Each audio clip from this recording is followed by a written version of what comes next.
Hello guys, ഇന്ന് നമ്മൾ മീൻകറി തേങ്ങ അരച്ച് കറി വെക്കാൻ പോവാണ്. നല്ല അടിപൊളി മത്തി കിട്ടിയിട്ടുണ്ട്. അതിന് നമ്മൾ കുറച്ച് മത്തി 1/2 കിലോ മത്തി കഴുകി വൃത്തിയാക്കി എടുത്തിട്ടുണ്ട്. കുറച്ച് തേങ്ങ, ഒരു മുറി തേങ്ങ, ഇഞ്ചി, വെളുത്തുള്ളി, പച്ചമുളക്, തക്കാളി ഇതെല്ലാം എടുത്തിട്ടുണ്ട്. ഒരു ചട്ടി വെച്ചിട്ട് അതിലേക്ക് എണ്ണ ഒഴിച്ചിട്ട് അതിലേക്ക് ഉലുവയിട്ട് പൊടിച്ചതിന് ശേഷം നമ്മൾ ഇഞ്ചി വെളുത്തുള്ളി ചതച്ചിട്ട് അതിലേക്ക് ഇട്ട് കൊടുക്കുക. അത് ലൈറ്റായിട്ട്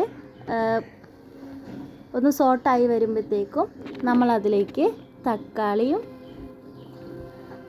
പച്ചമുളകും ഇട്ട് കൊടുക്കും.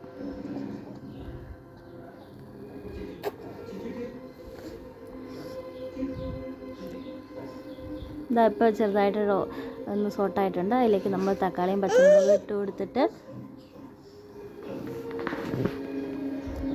അപ്പോഴത്തേക്ക് നമ്മൾ അരപ്പ് തയ്യാറാക്കാനുള്ള പരിപാടി ചെയ്യണം. ഇതൊന്ന് ലൈറ്റായിട്ട് സോട്ടായി വരണം. തക്കാളിയുടെ ഒക്കെ ഒരു ഫ്ലേവറൊക്കെ മാറുന്ന വരെ നമ്മളൊന്ന് ഇളക്കിയിട്ട് ഒരു മുറി തേങ്ങ എടുത്തിട്ടുണ്ട്. ആ തേങ്ങയിലേക്ക് മുളക് പൊടി 2 സ്പൂണ്, ഒരു സ്പൂണ് മല്ലിപ്പൊടിയും 1/4 ടേബിൾ സ്പൂണ് മഞ്ഞൾപ്പൊടിയും ഇത്രയും കൂടി ചേർത്ത് നല്ല ഫൈനായിട്ട് നമ്മൾ അരച്ചെടുക്കുക. 2 സ്പൂൺ മുളക് പൊടിയാണ് ഞാൻ ഇട്ടേക്കുന്നത്, 1 സ്പൂൺ മല്ലിപ്പൊടി. നിങ്ങൾ എരിവ് അനുസരിച്ചിട്ട് ഞാൻ എരിവുള്ള മുളക് ഇട്ടേക്കുന്നത്. കാശ്മീരി ഇടുവാണെങ്കിൽ നിങ്ങൾക്ക് ആ കളറിന് ആവശ്യമുള്ള ഇടാം. പിന്നെ ആവശ്യത്തിന് മഞ്ഞൾപ്പൊടി ഇട്ട് നല്ലതായിട്ട് നല്ല ഫൈനായിട്ട് അരച്ചെടുക്കുക. ഇത് അരച്ചെടുത്തിട്ടുണ്ട്. അപ്പം നമ്മൾ സോട്ടാക്കി വെച്ചിട്ടുള്ള തക്കാളിയും ഇഞ്ചി വെളുത്തുള്ളിയും എല്ലാം കൂടെ റെഡി ആയിട്ടുണ്ട്. അതിലേക്ക് നമ്മളൊന്ന് ഇട്ട് കൊടുത്തിട്ട് ഒരു 2 മിനിറ്റ് ഈ ഗ്രേവി ഒന്ന് ഇളക്കി കൊടുക്കുക. ഇളക്കി കൊടുത്തതിന് ശേഷം അതിലേക്ക് ആവശ്യത്തിന് വെള്ളം ഒഴിച്ച് കൊടുക്കുക. കുറച്ച് നേരം ഒന്ന് ഇളക്കിയാൽ മതി. എന്നിട്ട് അതിലേക്ക് ആവശ്യത്തിന് ഉപ്പിട്ട് കൊടുക്കണം കേട്ടോ. ഇപ്പോഴാണ് നമ്മൾ ആവശ്യത്തിന് ഉപ്പൊക്കെ ഇട്ട് കൊടുക്കാനായിട്ട്. ഇത് ഇളക്കിയതിന് ശേഷം ഞാൻ വെള്ളം ഒഴിച്ച് കൊടുത്തിട്ടുണ്ട്. പിന്നെ നമ്മൾ കുടംപുളി നേരത്തെ വെള്ളത്തിൽ ഇട്ട് വെച്ചിട്ടുണ്ട്. നമ്മൾ അതും കൂടി ഇട്ട് കൊടുക്കാം.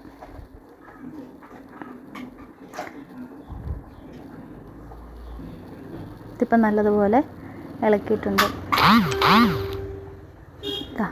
എന്നിട്ട് ഇതിലേക്ക് നമ്മൾ വെള്ളം ഒഴിച്ചിട്ട് പുളി ഇട്ടിട്ട് ഉപ്പിട്ട് തിളച്ച് വരുമ്പോഴത്തേക്ക് നമുക്ക് മീൻ ഇട്ട് കൊടുക്കാം. വളരെ സിമ്പിളായിട്ട് ഭയങ്കര ടേസ്റ്റി ആയിട്ട് മീൻ കറി വെക്കുന്ന ഇതെല്ലാവർക്കും അറിയായിരിക്കും. എന്തായാലും ട്രൈ ചെയ്ത് നോക്കുക. നല്ല അടിപൊളി ടേസ്റ്റാണ്. കുടംപുളി ഇട്ട് കൊടുക്കാൻ നോക്കുക. അപ്പോൾ ഭയങ്കര ടേസ്റ്റാണ്. എല്ലാവർക്കും കുടംപുളി ടേസ്റ്റ് ഇഷ്ടമാവുന്നില്ല, പക്ഷേ നല്ല ടേസ്റ്റാണ്. തിളച്ചിട്ട് നമ്മൾ മീൻ ഇട്ട് കൊടുക്കുന്ന നല്ല അടിപൊളി ഫ്രഷ് മത്തി കിട്ടി. അപ്പോൾ നമ്മൾ മത്തി അരച്ച് വെക്കാമെന്ന് വിചാരിച്ചാൽ ഇതിലേക്ക് നമ്മൾ മീൻ ഇട്ട് കൊടുത്തിട്ട്